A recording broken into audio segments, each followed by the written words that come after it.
मैं आपको बताती हूँ कि जो मेरा पहला बच्चा था वो आधे घंटे के अंदर कैसे हुआ था, मैंने ऐसा क्या किया था। मैं आपको पूरी स्टोरी बताऊँगी, आप उसे जज कर लेना कि आपको क्या क्या करना है, कैसे क्या करना है उस चीज़ से, कि आपकी भी नॉर्मल डिलीवरी पॉसिबल है। क्योंकि आज के दौर में 95% सी सेक्शन होते हैं, 5% चांसेस होते हैं कि नॉर्मल डिलीवरी होती है। और ऐसा क्यों होता है, क्या कारण होता है, मैं आपको उस बारे में भी बताऊँगी।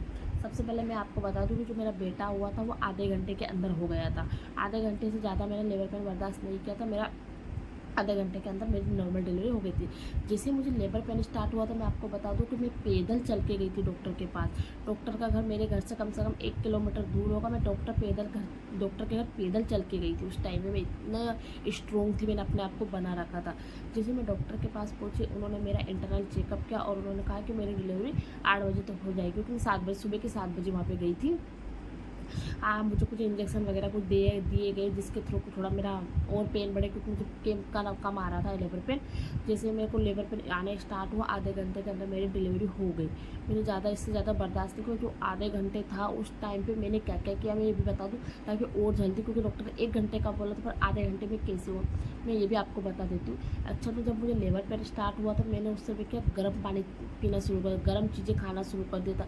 गर्म जितना हो सके उस समय गर्म चीज़ें खाइए, क्योंकि उस समय गर्म चीज़ों से हमारा जो बच्चा पेल्विक में आने की कोशिश करता है। दूसरा, मैंने एक्सरसाइज शुरू कर दी थी। उस समय जैसे मुझे लेबर पेन आया था, मैं एक्सरसाइज किए जा रही थी, बटरफ्लाई पोज में बैठ रही थी, अपने आप को इस तरह रख रही थी ताकि बच्चा नीचे की तरफ खिसक आए। दूसरा मोस्ट इम्पोर्टेंट मुझे लगता है उस समय एक चीज़ होती है आपको लेबर पेन। जिसकी नॉर्मल डिलीवरी हो उनको पता होगा कि जो लेबर पेन है वो रुक रुक के आते हैं, कंटिन्यूसली नहीं आते। क्यों नहीं आते, उनके भी रीजन है। अगर कंटिन्यूसली आएंगे तो जो, क्योंकि उस समय जो हमारी एनर्जी होती है उस समय इतनी नहीं होती कि हम नीचे की तरफ पुश कर पाए, इसलिए जो लेबर पेन है वो रुक रुक के आते हैं, कंटिन्यूसली नहीं।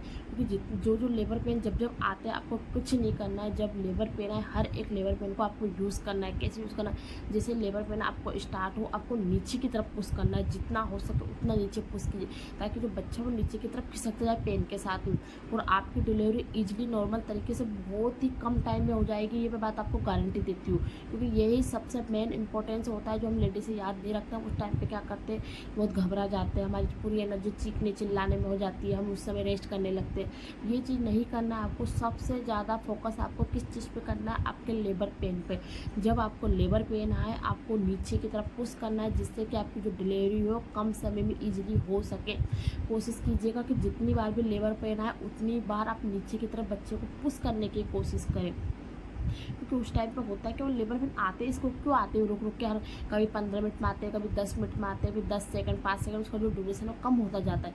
वो आते इसीलिए ताकि जो आपका बच्चा है वो नीचे की तरफ खिसकता जाए लेबर पेन के साथ। लेकिन हम क्या करते हैं, उस समय उस चीज़ को फील करने लग जाते हैं और हम नीचे की तरफ पुश नहीं करते। लेकिन एक बार आप ट्राई ज़रूर कीजिएगा। अगर आप में से बहुत सारी प्रेगनेंट लेडीज़ होगी, आपकी नॉर्मल डिलीवरी के बारे में सोच रही होगी, तो आप ये ट्रिक ज़रूर यूज़ कीजिएगा कि जैसे आपकी लेबर पेन आना शुरू हो जाए, उसके बाद कुछ नहीं करना है आपको। अपना पूरा फोकस एक चीज़, जैसे 5 सेकंड 10 सेकंड के बीच में आपको लेबर पेन है, आपको क्या करना है, नीचे की तरफ पुश करना है, जिससे कि आपका जो बेबी हो नीचे की तरफ आ जाए और आपको इजीली आप बच्चों को डिलीवर कर पाए।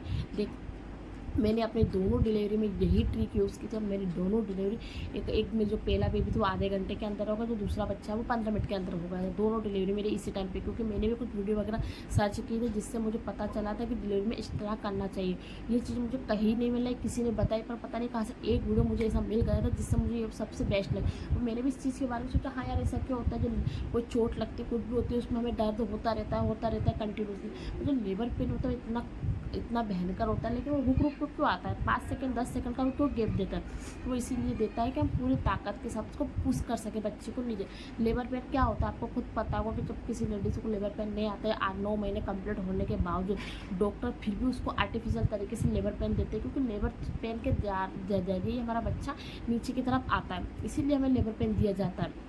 अगर लेबर पेन नहीं होगा तो बच्चा नीचे कैसे खिसकेगा। आप सोचिए कि हम सिर्फ अच्छे से रहे, बिल्कुल कुछ ना हो में और बच्चा हो जाए, तो ऐसा पॉसिबल नहीं है। थोड़ा कष्ट तो उठाना पड़ता है। आपको पता हो कि लेबर पेन क्या होता है। बिना लेबर पेन की डिलीवरी पॉसिबल नहीं। आप सोचिए पेनलेस डिलीवरी हो जाए तो वो भी पॉसिबल है। सी सेक्शन जिनका हुआ उनको पता हो, सी सेक्शन का नाम को ईजी नहीं होता।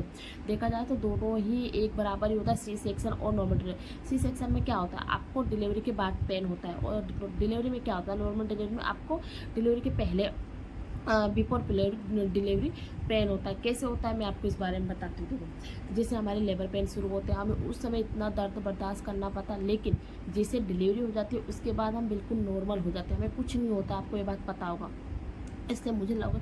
और सी सेक्शन में क्या होता है, सी सेक्शन में हमें आफ्टर डिलीवरी पेन वेट करना पड़ता है, पेन को बहुत बर्दाश्त करना पड़ता है। क्यों? क्योंकि जिस समय हमें सी सेक्शन होता है उस समय तो हमें एनेस्थीसिया दिया जाता है, जिस समय पता ही नहीं चलता कि हमारी डिलीवरी हो गई है, और डिलीवरी इजीली तरीके से हो जाती है। लेकिन उसके बाद के आपको 6 महीने तक वो दर्द बर्दाश्त करना पड़ता है। इसलिए मेरे मानो तो नॉर्मल डिलीवरी पॉसिबल है, कर सकते हो और ईजिली कर सकते हो, अगर आपको डॉक्टर ने आपको रिकमेंड किया कि आपकी नॉर्मल डिलीवरी हो सकती है। बस थोड़ी सी मेहनत की ज़रूरत होती है। बाकी बाय।